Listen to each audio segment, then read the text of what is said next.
Alors, nous avons vu l'amour, les sentiments, les émotions, et maintenant parlons un peu d'amour.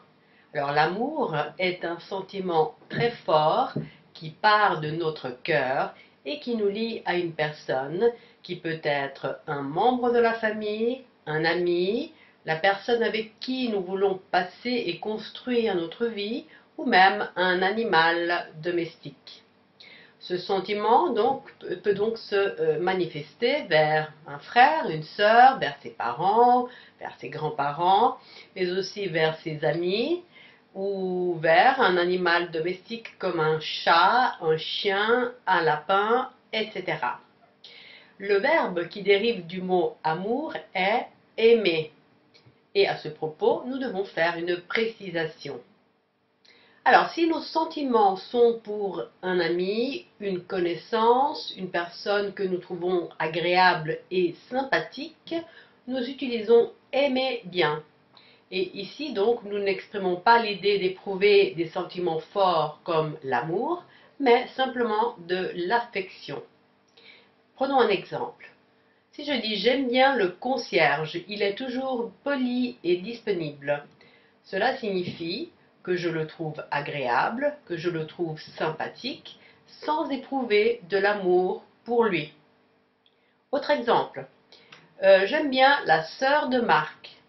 Si je dis j'aime bien la sœur de Marc, ça veut dire que je la trouve agréable, que je suis contente d'être avec elle, mais sans être amoureuse d'elle. Donc aimer bien signifie éprouver de l'affection sans aller à des sentiments forts. Quand nous utilisons le verbe aimer, alors nous voulons exprimer des sentiments forts comme l'amour. Et donc, si je prends l'exemple précédent, j'aime bien la sœur de Marc. Alors si je dis j'aime bien la sœur de Marc, cela signifie que je la trouve sympathique et que j'éprouve de l'affection pour elle. Mais si je dis j'aime la sœur de Marc, alors dans ce cas, cela signifie que je suis amoureuse d'elle et que donc j'éprouve des sentiments plus forts que de l'affection. Idem, si je dis à une personne je t'aime bien, je vais lui exprimer ma sympathie et mon affection.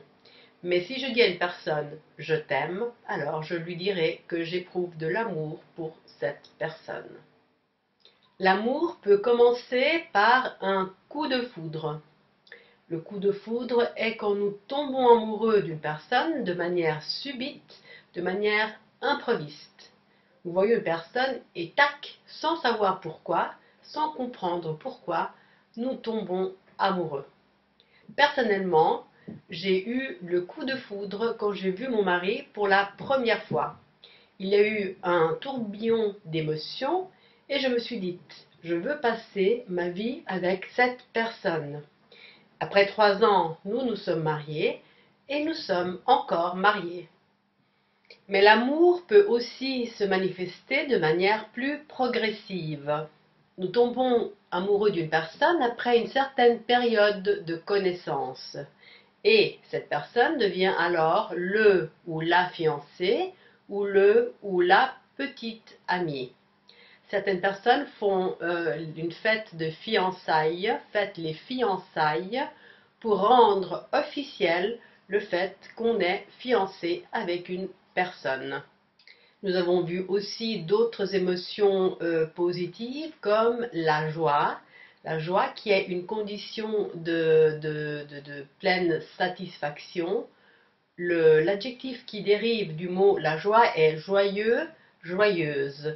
Et une personne joyeuse est une personne contente, souriante et de bonne humeur. Nous avons vu le bonheur, qui est une condition de satisfaction totale. Et l'adjectif qui dérive du mot bonheur est heureux, heureuse. Nous avons vu la tristesse, qui est une émotion qui se manifeste face à un événement négatif. Par exemple, nous sommes tristes si notre fiancé nous quitte.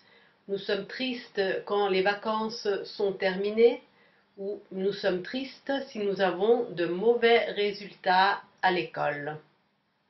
Nous avons vu aussi la colère, qui est une émotion négative qui se manifeste quand nous ne sommes pas contents de quelque chose.